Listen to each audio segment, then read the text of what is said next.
Your trio of insiders as we get closer to the deadline: Chris Johnston, Pierre LeBrun, and Darren Dreger. Pierre, we knew goaltending was a concern in Leafland already before Jack Campbell gets hurt and is out for a couple of weeks. Now, Kyle Dubas has said he believes in his two guys, but is there a chance he goes out and gets somebody as insurance?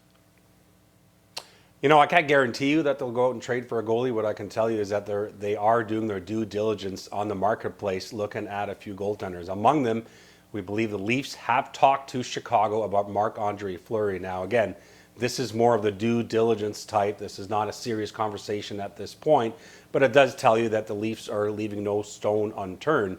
Now, Marc-Andre Fleury is going to call his own shot. We've talked about this, and I don't believe that Toronto is on his short list of preferred teams.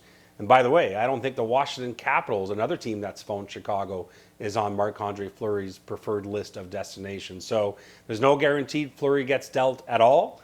But at this point, it doesn't look like the Leafs would be a fit for Marc-Andre Fleury. And with Fleury not guaranteed to be on the move, it actually shapes up as a rather thin goaltending market when we look towards a trade deadline. And that could leave the Arizona Coyotes with a decision on a goaltender they like. That's Karel Vejmelka. He's in his first NHL season this year. He's been sort of one of the good feel-good stories for the Coyotes. As I mentioned, they like the player. They've engaged in extension talks on a new contract with his agent. But if they don't get a new deal in the lead up to the deadline, they're going to have to look at potentially moving him because he has less than a $900,000 cap hit. And he's also 1 year away from potential unrestricted free agency, his arb rights as well. And so that's a contract situation to watch because if he's not signed, he could be dealt. Owen Power gets taken first overall, then elects to go back to the University of Michigan for another year instead of going to the Buffalo Sabres. We fully expect next fall he'll be with the Sabres dregs, so we start to wonder who he might play with. And the Sabres wondering the same thing?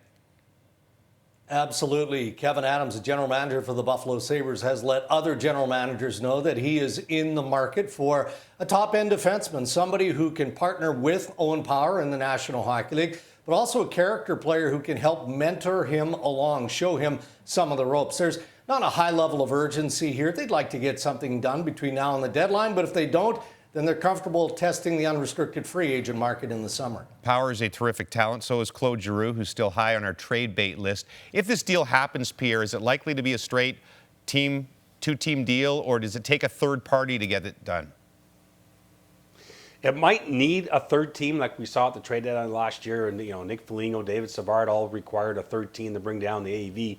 It's not the preferred route. I mean, listen, if you're the team acquiring Claude Giroux and some of the teams that we know are interested, Florida, Colorado, St. Louis, among them, you don't really want to pay an asset to a middle team. It could be as high as a second or a third round pick on top of what you have to give the Flyers.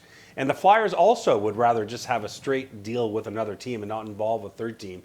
I'm told the Flyers have at least one team perhaps where they can do that with, a team that could bring a contract back and make it a two-team deal. But again, still no guarantee that this trade goes through.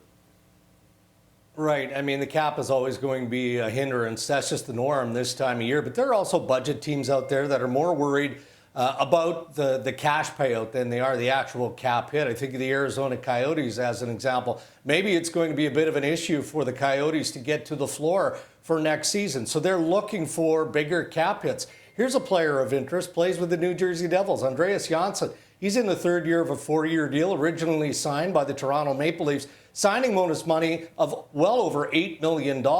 But his final year pays a hard salary of $750,000. Now, there is the signing bonus of $1.75, but with a $3.4 million cap hit, that could help a team like Arizona with a cap, but also help them with a lower cash payout. And finally, at All-Star, Gary Bettman threatened to pull the draft out of Montreal because of the COVID restrictions. Now that they're back to full capacity in Quebec and everywhere else in Canada, is the threat gone, CJ?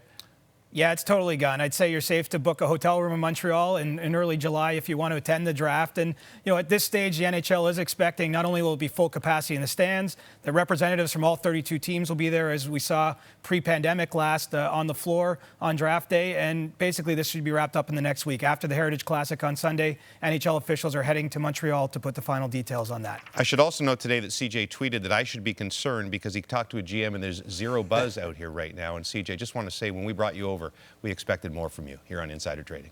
Sorry, bud.